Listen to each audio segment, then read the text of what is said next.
kita lanjutkan kepada subtopik yang ketiga, yaitu desain lentur balok T. Nah, untuk prosedur desain balok T itu sudah kita jelaskan juga sebelumnya pada analisis ya, di mana catatan-catatan yang perlu kita perhatikan adalah yang pertama, yaitu pada konstruksi balok plat ya, jarak dan posisi balok penumpu telah ditentukan lebih dahulu pada saat perhitungan struktur plat ya. Jadi sudah ditentukan di awal. Jadi langkah selanjutnya adalah mendesain balok meliputi ukuran lebar badan balok ya dan tulangan yang dibutuhkan.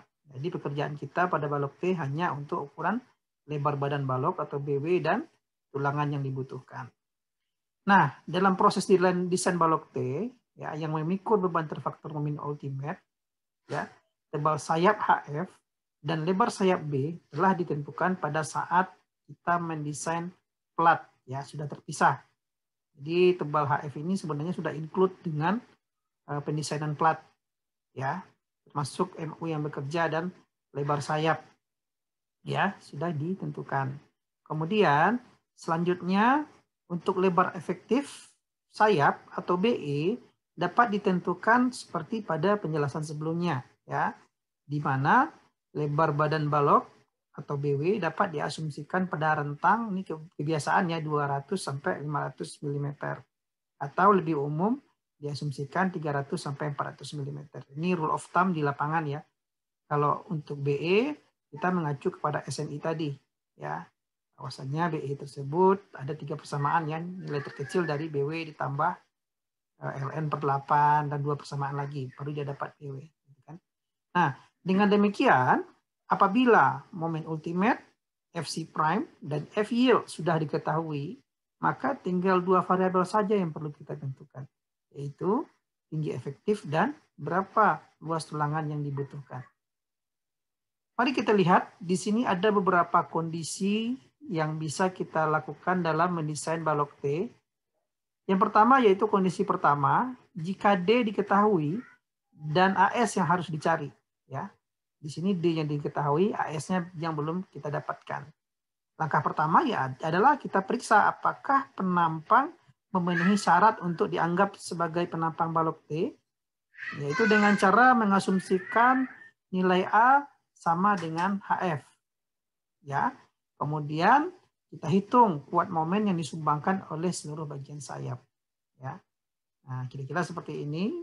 Rumusnya VNMF sama dengan 0,85 kali FC prime ya, kali B ya lebar efektif dikali HF tinggi dari tebal plat kita, kemudian dikali D dikurang HF per 2. Nah, di sini ada 2 klausul. Jika momen ultimate lebih besar daripada VMF, NMF ya ataupun momen nominal sayap kita, maka tinggi efektif kita, tinggi blok tegangan tekan kita lebih besar daripada HF ya. Kita harus menganalisisnya dengan balok T. Nah, jika kondisi kedua, momen ultimate kita lebih kecil dibandingkan dengan VMN kita, atau momen nominal bisa dipikul oleh balok kita, berarti A kita lebih kecil dibandingkan dengan HF ya, dan ternampang jika didesain seperti balok persegi biasa ya. Nah, yang kedua, jika A lebih kecil daripada HF atau tinggi tebal dari sayap balok T kita, maka kita hitung rho terlebih dahulu dengan rumus di bawah ya. Ini sama seperti rumus sudah kita jelaskan pada balok persegi bertulangan tunggal ya. Dimana setelah kita hitung rho, dapat kita hitung AS atau luas penampang dengan rumus AS sama dengan rho kali B kali D. Nah, kemudian kita cek juga, periksa apakah rho tulangan kita lebih besar daripada rho minimum. Itu langkahnya. Kemudian yang ketiga, jika A lebih kecil daripada HF ya, ataupun tinggi blok tegangan tekan kita lebih kecil daripada ketebalan dari balok T kita, maka tentukan dulu terlebih dahulu luas tulangan pada balok yang kita gunakan untuk mengimbangi gaya pada badan ya, yang digunakan untuk mengimbangi gaya pada perhitungan kita ya, keseluruhan ya. Nah, di sini didapatkan ASF sama dengan 0,85 FC prime kali B dikurang BW atau B efektif dikurang BW dikali HF per FY ya. Setelah HS didapatkan, kita hitung MU2 ya. Ingat, kita asumsikan MU pada sayap ini adalah MU2 ya. Luas tulangan yang akan mengimbangi gayanya nanti adalah ASF ya. Jadi MU2 ini rumusnya faktor reduksi dikali ASF kali FY dikali D dikurang HF per 2 ya. Jadi momen yang dipikul oleh badan adalah MU1 ya, yang pada badan ini yang dipikul oleh sayap, kemudian pada badan adalah momen ultimate keseluruhan dikurangi MU2 ya. Maka bisa kita hasilkan MU1 ini ya. Nah, setelah itu kita hitung ρ1 menggunakan MU1 ya. MU1 nanti kita dapatkan ρ1, kemudian bisa juga kita hitung dapatkan BW dan D seperti pada langkah 2. Kemudian kita hitung luas tulangan yang diimbangi oleh badan ya, atau AS1 ya, dengan rumus ρ1 kali BW1 kali D ya. Sehingga di sini AS total sama dengan AS1 yang disumbangkan oleh badan ditambah dengan AS2 ASF yang disumbangkan oleh sayap. Nah, itulah luas tulangan yang kita perlukan. Kemudian lalu periksa bahwa AS lebih kecil dari AS max ya. Ini untuk kontrol saja. Kemudian kita periksa pula ρ kita tidak lebih besar daripada ρ min ya. ρ pada badan kita lebih besar pada ρ min. ρ seperti pada badan gimana cara ngitungnya? Yaitu AS1 ya dikali BW kali D ya. Lebih besar daripada ρ minimum. Nah, yang keempat, jika posisinya tinggi blok dengan tekan kita atau A kecil lebih kecil sama dengan HF, maka langsung saja kita hitung ASF sama dengan V dikali 0,85 kali FC prime kali B efektif kita dikali HF per FY. Ya. Jadi langsung saja. Nah, untuk kondisi 2, jika D dan AS dua besaran yang belum kita ketahui sama sekali. Ya. Maka langkah pertama adalah asumsikan A sama dengan HF terlebih dahulu. Kemudian hitung luas tulangan yang diperlukan untuk mengikul gaya tekan di seluruh penampang sayap. Ya. Atau kita hitung terlebih dahulu ASFT ya, luas tulangan untuk mengimbangi bagian sayap ya, yang diimbangi oleh bagian sayap dengan rumus 0,85 FC prime kali B kali HF per FY ya. Kemudian kita hitung D berdasarkan ASFT ya. Dapat kita hitung D, kemudian A sama dengan HF dari persamaan berikut ya.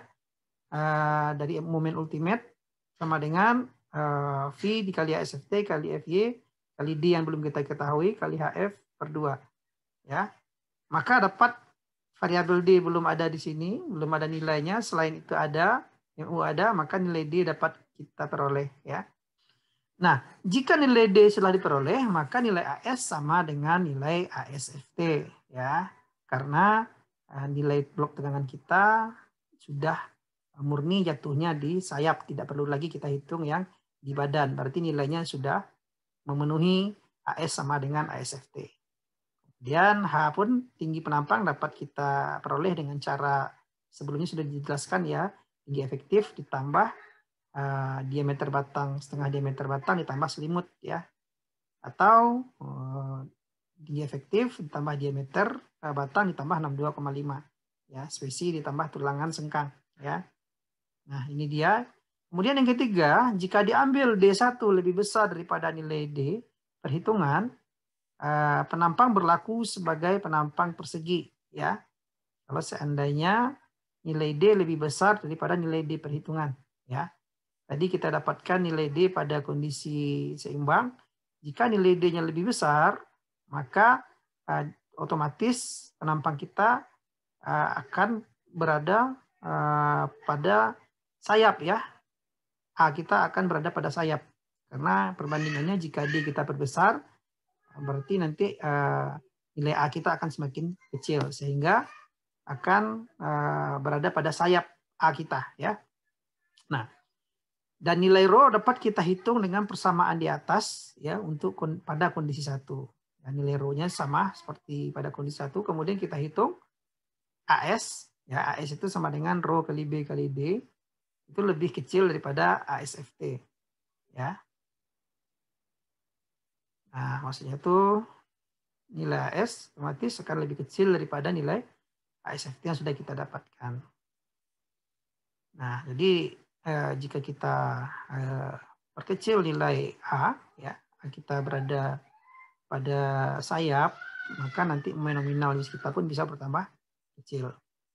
Kemudian yang keempat kita ambil nilai D2 yang lebih kecil daripada D perhitungan, ya. Jika D kita contohnya awalnya 600, kita jadikan 500 asumsinya kan, maka penampang kita analisis seperti balok T. Dan otomatis luas tulangannya akan lebih besar daripada ASFT, ya. Ataupun luas tulangan pada ketika nilai A kita sama dengan nilai HF atau tebal plat kita. Nah, selanjutnya kita teruskan langkah 1-3 untuk mendapatkan nilai AS. Nah, ini untuk dapat kita jelaskan pada contoh soal, ya, ini yaitu desainlah sebuah balok T dari suatu sistem balok plat pada gambar berikut, ya, di mana momen lentur yang bekerja akibat beban hidup dan beban mati adalah 105 kN meter untuk beban mati dan 135 untuk beban hidup. Balok memiliki bentang 6 meter dan kita gunakan FC prime 20 MPa dan FY 400 MPa. Langkah pertama, ya, kita hitung kombinasi beban terfaktor, ya, atau momen terfaktor pembebanan pada balok, di mana MU adalah 1,2 beban mati ditambah 1,6 momen beban hidup, ya. Maka didapatkan 1,2 kali 105 ditambah 1,6 kali 135 sama dengan 342 kN. Ya. Langkah 2, ya, kita menghitung lebar efektif dari sayap balok T, ya, untuk menentukan nilai BE ataupun lebar efektif yang terkecil dari 3 persamaan ini, ya. Sama seperti soal-soal sebelumnya. Nah, dari persamaan pertama kita dapat 1050, persamaan kedua 1100, persamaan ketiga 1800 mm. Sehingga kita ambil nilai terkecil yaitu 1050 mm sebagai lebar efektif. Kemudian langkah 3, periksa sumbu netral, ya. Asumsikan tinggi tegangan tekan kita A sama dengan HF, ya. HF kita kan 100, ya. Maka kita cek, kita masukkan VMN sama dengan V dikali 0,85 FC prime dikali B efektif kita dikali tebal balok, ya, dikali D dikurang HF per 2, ya. Setelah kita masukkan ke persamaan, maka didapat nilai momen nominal kita adalah 803.250.000 Nm. Atau kita sederhanakan 803,5 kN. Nah, ini lebih besar daripada momen ultimate yang hanya nilainya 342 kN. Nah, jadi desain dapat dilakukan seperti penampang balok persegi, ya, karena terbukti VMN lebih besar daripada MU seperti persyaratan yang kita jelaskan pada prosedur sebelumnya, ya. Nah, langkah 4 kita menentukan luas tulangan tarik, ya, dengan menganggap sebagai balok persegi dengan lebar B adalah 1050 mm. Nah, jadi seperti apa rumus pada balok bertulangan tunggal, kita juga mengenal RU di sini, ya. RU sama dengan momen ultimate dibagi BD, sehingga diperoleh nilai RU adalah 1,6086 MPa. Nah, dari nilai RU kita dapat menghasilkan konstanta Q, ya. Q ini digunakan nanti untuk menghitung rasio tulangan kita atau rho. Kita hitung Q terlebih dahulu, 1,7 dibagi V dikali FC prime kali RU. Diperoleh nilai Q kita adalah 0,1518, ya. Nah, nilai ini kita masukkan ke persamaan rho yang sama dengan persamaan pada balok pertulangan tunggal juga, ya. Rho sama dengan FC prime dibagi FY dikali 0,85 dikurang 0,85 kuadrat dikurang Q. Kita masukkan nilai Q-nya 0,15, maka diperoleh nilai rho kita 0,004727. Setelah rho didapatkan, maka AS dapat dihitung karena AS rumusnya adalah rho kali B kali D, ya. Jadi didapatkan nilai rho kita 0,003225 kali lebar efektif kita 1050 kali 450 sama dengan 2233,88 mm. Ya. Kemudian kita gunakan 6D22, ya, supaya nanti ukuran tulangan yang pas terdekat adalah 6D22. Berarti di luas tulangan total kita adalah 2280 mm persegi. Kemudian dipasang 2 lapis, ya, pasang 2 lapis di sini seperti gambar di samping. Nah, kira-kira seperti itu ya caranya. Nah, kemudian kita periksa lagi apakah rasio tulangan badan kita lebih besar daripada Romin. Ya, berarti rasio tulangan badan adalah AS per BW kali D. Ya, jangan sampai kita menaikkan atau menurunkan menyesuaikan jumlah tulangan, luas tulangan ini dari perhitungan awal tanpa kita cek. Ya, kita harus cek dulu. AS bagi BW kali D, AS kita yang sudah disesuaikan adalah 2280 dibagi 300 kali 450. Sehingga diperoleh rho-nya adalah 0,0168. Kita cek nilai Romin kita ya. Romin sama dengan 1,4 bagi F yield yaitu 0,0035 ya. Maka ini lebih besar, berarti oke dibandingkan dengan Romin. Jadi rasio tulangan kita lebih besar daripada Romin. Langkah 6, periksa bahwasanya penampang berada pada terkendali tarik ya. Jadi kita cek terlebih dahulu nilai A. Nilai A ini nanti yang kita hitung untuk menentukan nilai C ya. A sama dengan AS kali F yield dibagi 0,85 kali FC prime kali lebar efektif ya. Sama dengan AS sama dengan 2280 kali 400 bagi 0,85 kali 20 kali 1500. Sama dengan 38,764 mm. Kemudian kita hitung nilai C. Nilai C adalah A kecil dibagi beta 1 sama dengan 38,764 bagi 0,5 sama dengan 45,6 mm. Kemudian dapat juga kita hitung epsilon T ya, ataupun nilai pada regangan tarik kita untuk mengecek apakah terkendali tarik atau tidak ya.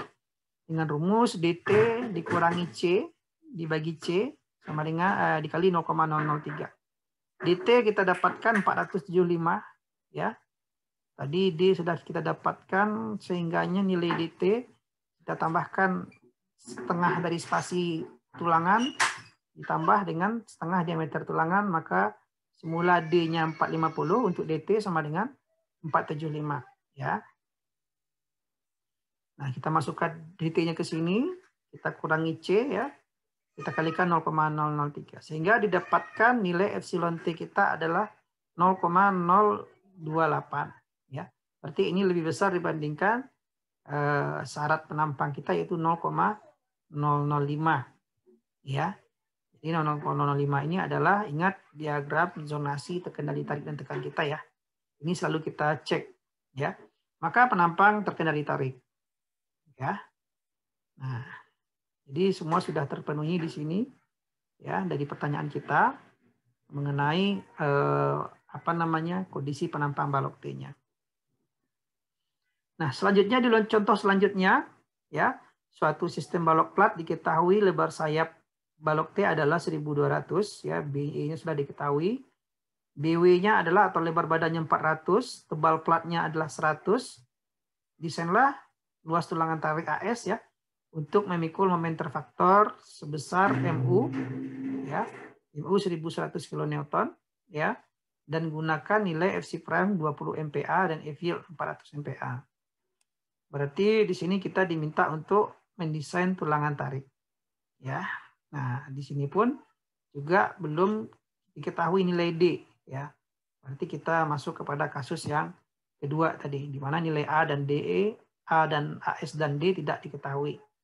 Langkah pertama, karena tinggi efektif dan atau D tidak diketahui, langkah awal kita harus cari D dengan mengasumsikan nilai A ini sama dengan tebal balok ya, ataupun tebal dari sayap. Sehingga AS dapat dihitung, ASFT ya, dengan notasi ASFT sama dengan 0,85 kali FC prime kali B ya, B itu adalah lebar efektifnya. HF itu asumsi kita adalah A ya. Kemudian dibagi F yield, maka didapat ASFT kita 5100 mm persegi. Ya. Ya, jadi luas tulangan yang untuk mengimbangi AS kita yang diimbangi oleh sayap ya. Jadi ASFT fungsinya seperti itu. Nah, selanjutnya dari persamaan MU ya dapat kita hitung nilai D ya. MU kita peroleh tadi 1100 kali 10 pangkat 6. Ya kan? Dari soal kita sama dengan V dikali ASFT kali FY dikali D dikurang HF per 2 ya. Sama seperti cara kita menghitung momen ultimate ya atau momen nominal ya. Jadi momen ultimate itu sama dengan VMN ya. Ini adalah rumus MN ya, momen nominal. Jadi di sini didapat nilainya bahwa MU kita 1100 kali 10 pangkat 6 sama dengan 0,9 kali 5100 adalah ASFT kali F yield kita 400 kali D tinggi efektif kurang 100 per 2. Ya, maka diperoleh nilai tinggi efektif kita adalah 649 mm. Kita bulatkan ke atas 600 jadi 650 mm. Jadi D sudah kita peroleh 650. Namun dengan adanya nilai pembulatan nilai D ini kita harus cek lagi ya. Masukkan nilai D ke persamaan ini ya untuk nanti diperoleh nilai AS yang baru ya, AS yang baru.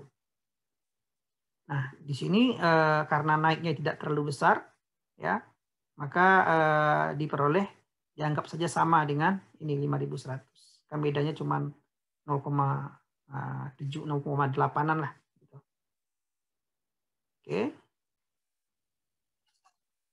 Nah, kalau seandainya teman-teman pengen tetap menguji silahkan saja ya. Nanti AST ini tidak kita ketahui ya.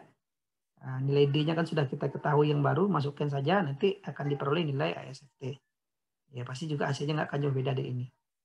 Kecuali kalau nanti selisihnya jauh, teman-teman membulatkan ke dari 620 ke 650. Nah, itu perlu kita cek ulang nilai AS-nya. Ya. Masukkan semuanya, kosongkan nilai AS, FI-nya, masukkan D baru, maka AS nanti ya aktual akan didapatkan.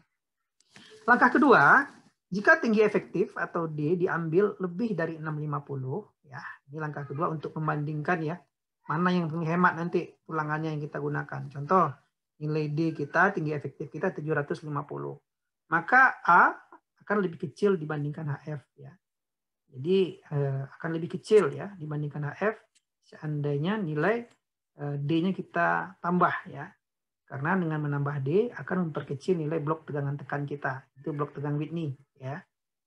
Dan sebaliknya kalau kita perkecil nilai D maka akan memperbesar, bisa jadi nanti A kita akan lebih besar daripada HF. Cuman langkah 2 ini kita kunci A kecil daripada HF asumsi kita, dan analisis dapat dilakukan sebagai balok persegi.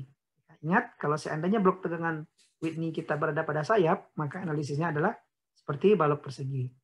Nah, di sini rasio tulangan dapat dihitung dengan menggunakan persamaan berikut ya, seperti rasio balok persegi bertulangan tunggal ya.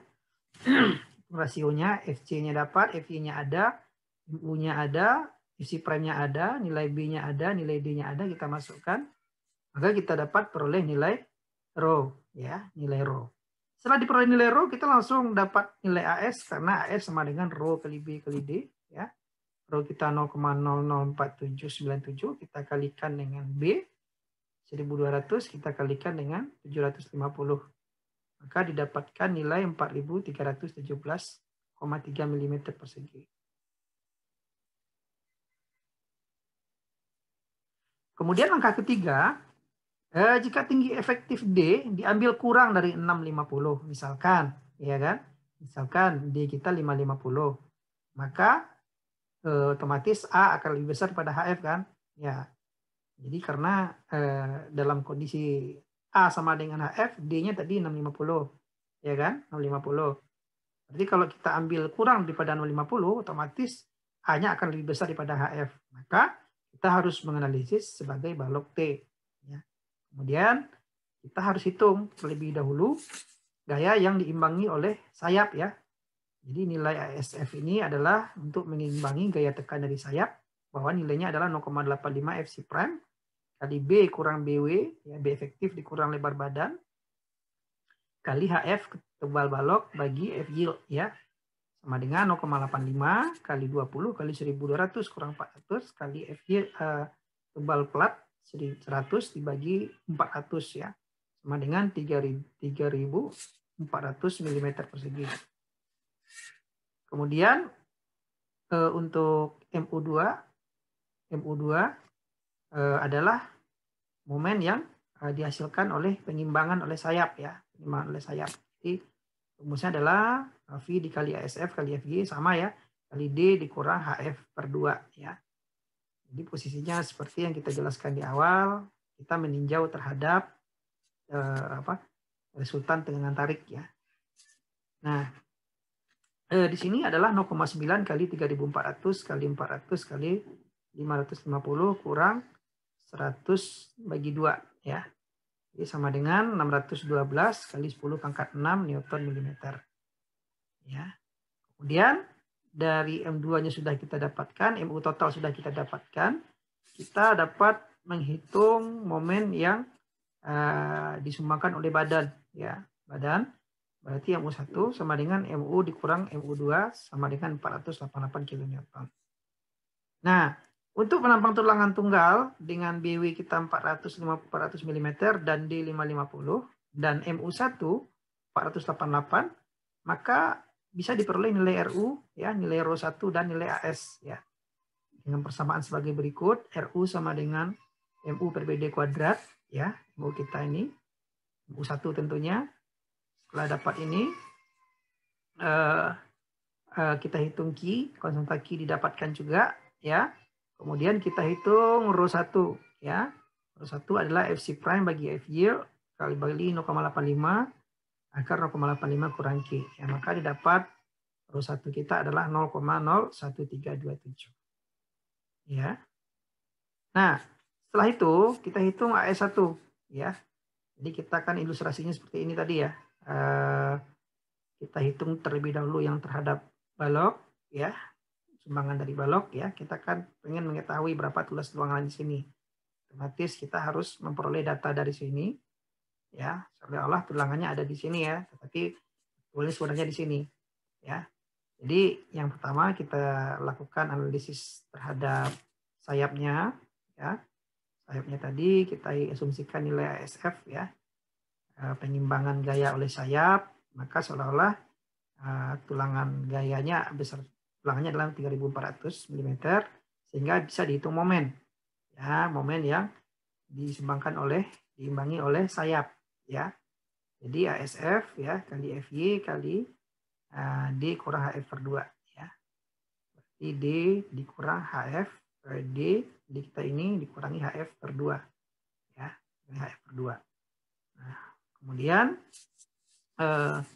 yang kedua kita juga hitung yang disumbangkan oleh badan ya, badan. Jadi di sini posisi D kita ya, ini posisi A ya. Berarti kita juga dapat menghitung AS1 ya, AS1 sama dengan Rho1 kali BW kali D, sehingga didapatkan luas tulangan kita pada badan adalah 2.919 mm persegi, sehingga kita dapat menghitung berapa luas tulangan keseluruhan yang dibutuhkan untuk kita pasang di sini ya, yaitu AS1 ditambah HSF ya sama dengan 2.919,4 ditambah 3.400 yang tadi yang disumbangkan oleh sayap ya.